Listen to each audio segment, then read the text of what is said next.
guys, welcome to another episode of Let's Play City Skylines, a modded series. This is the River Run map, and we're playing in Nezodam City. Welcome to episode number 50. I did want to do something special, but I figured too much time has passed, especially with that 1 hour video. I hope you guys enjoyed that cinematic video that had no builds in it. It's kind of like looking at this for an hour. So I hope you guys enjoyed that. So too much time has passed. So I figured what we're going to do is continue where we left off with the third tile after finishing the traffic that we had in these two hot dog roundabouts up in the northern sector. So we're going to start zoning out the bottom. So without further ado, let's begin.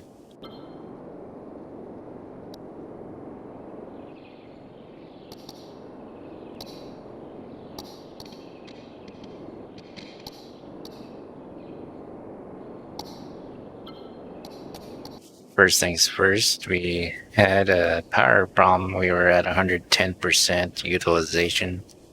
So I'm going to add another solar updraft tower. This is a green city build, if you don't know.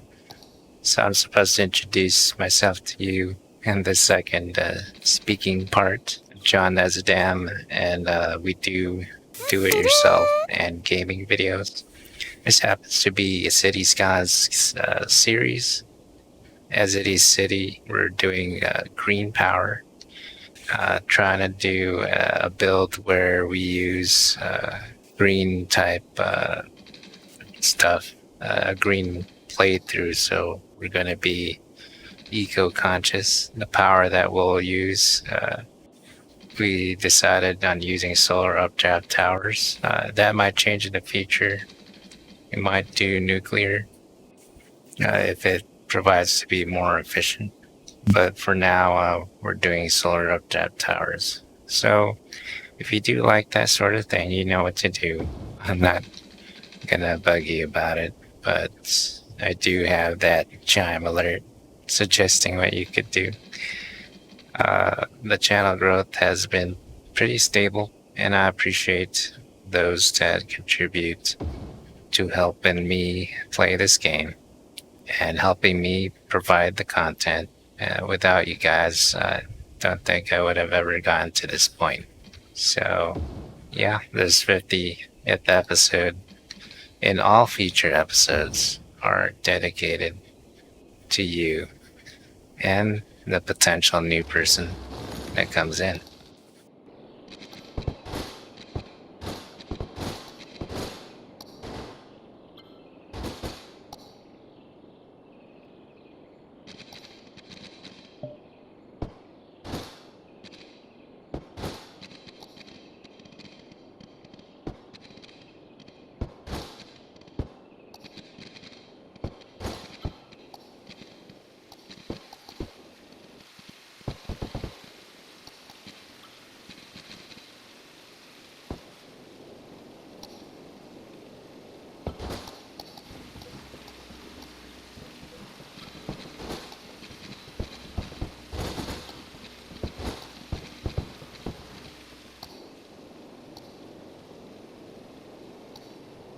So these are water towers. They have a higher upkeep than the pumps, but I wanted, for aesthetic reasons, this is one of the cases where we do as aesthetics or form over function. I wanted none of the, what do you call it, the harbors to have water pumps, because I think it doesn't look that great. So I put everything inland. That includes the water treatment plants. The sewage is inland, and the water towers are inland. It has a lot more maintenance than those pumps, but I figured for this playthrough I could use them, and they're a lot more economically safe, although expensive as far as the cost goes. So that's what we're going to do.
Now that we have all the power lines connected, we can lower our electricity.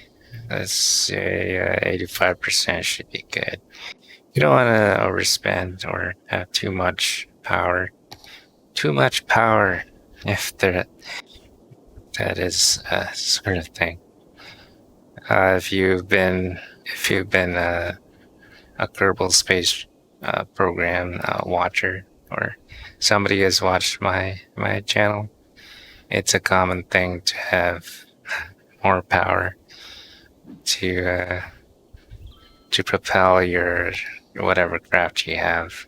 By the way, this Thursday is Throwback Thursday, so I'm just preparing. I guess it's this comment is suiting, since I usually do those kind of videos, the Kerbal Space Program Throwback Thursdays. Eventually, we'll use other games. So I've been going through the Twitch and Justin TV archives. More Twitch than Justin TV, since Justin TV has I started streaming on there when the resolution was, the maximum was 320 by 240. And then it became 640 by 480. Can you imagine? And now we can almost do 4K streaming. Times have definitely gone up. And all the old programs that we had, I used to stream on a Flash Media Encoder with a command prompt. And now we're using OBS. And a lot of the little tricks that we use don't work anymore. So we have an avenue going through the third tile. They're gonna connect all the roundabouts, so that's what we're prepping here before we start zoning. And we are going to zone. I wanted to do maximum area down here. That's why you saw me try to plot the road. So, but I think I'll leave it so that this design is consistent. I don't want it boxed in to hug the grid. So we're gonna start zoning now.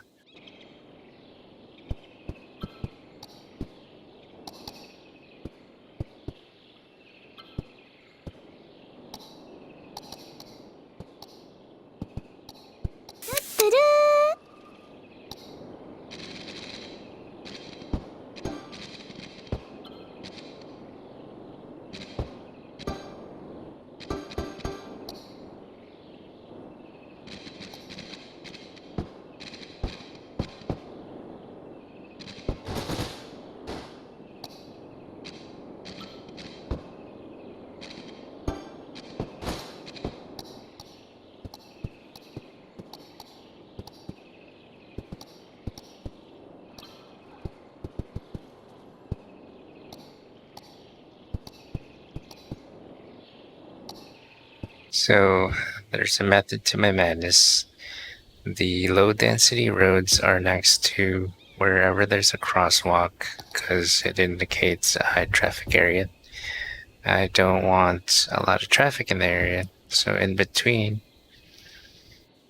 those roads I'll have low density, and in the middle of those I'll have high density. That way traffic theoretically will flow much heavier on the inside than it is on the outside, which, if you think about it, it's like a ketchup bottle that's stuck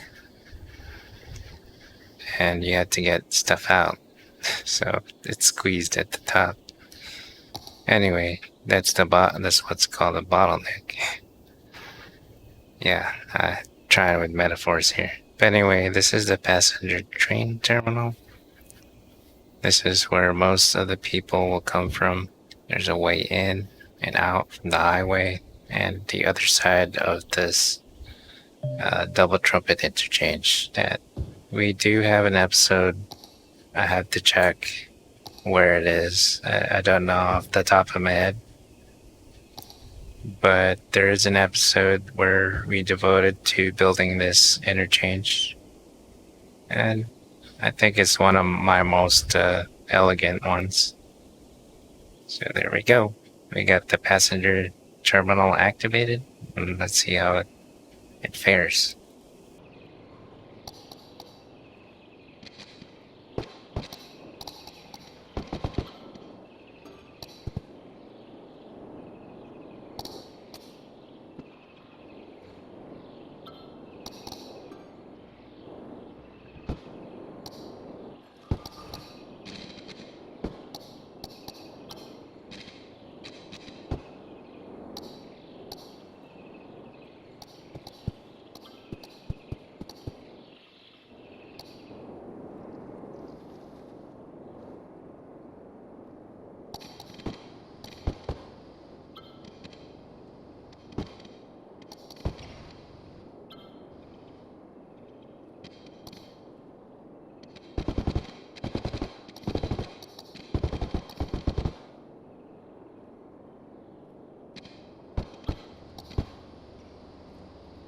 So I tried to put a highway in the middle and forgot that it's not a zonable area, so you can't have buildings next to it.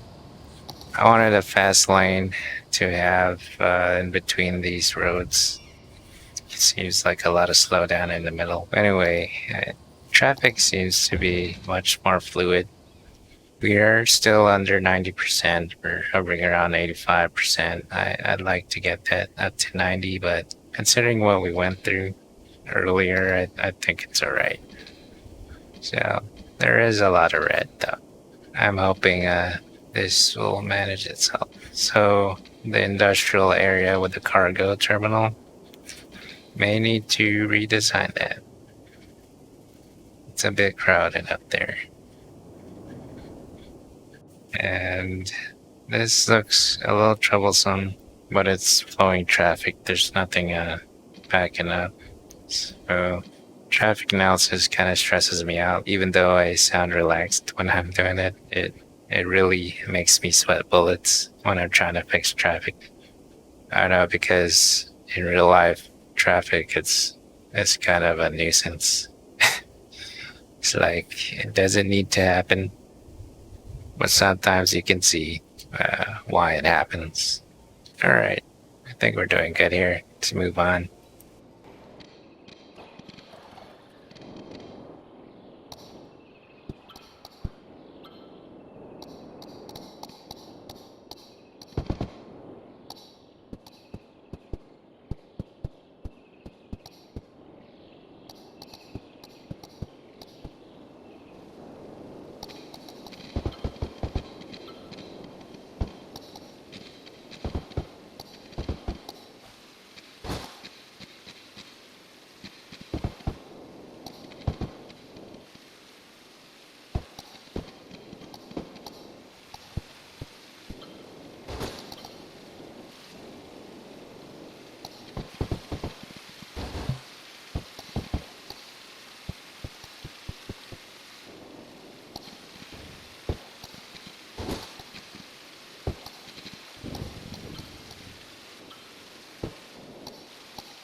So if you're faced with this elevation problem where it's too steep, all you gotta do is delete the road and meet in the middle. But usually that's what happens, trial and error. That's how I discovered it. So we're gonna run the avenue then down that middle of the road, and then make sure everything has water. I want to make these pipes a bit organic, so you might notice me go far ahead and from the right, and then join to the left node. It removes the actual node. It actually extends it. So as from a design perspective, that kind of makes things look a lot cleaner. Even though you don't see the pipes in the normal view, it looks a lot better when you do go into pipe mode. So I do want to follow the avenues. I been seeing a lot of playthroughs where people prefer doing that, following the roads. The avenues are usually the guidelines, so I'm going to try and do that. Remember, the spacing is 460. This or the cost of the pipes for an even spacing between two segments. This is the same measurement from SimCity. You remember that game? That's one of the only things that I believe I learned from that game and I use from here. All right, looks good.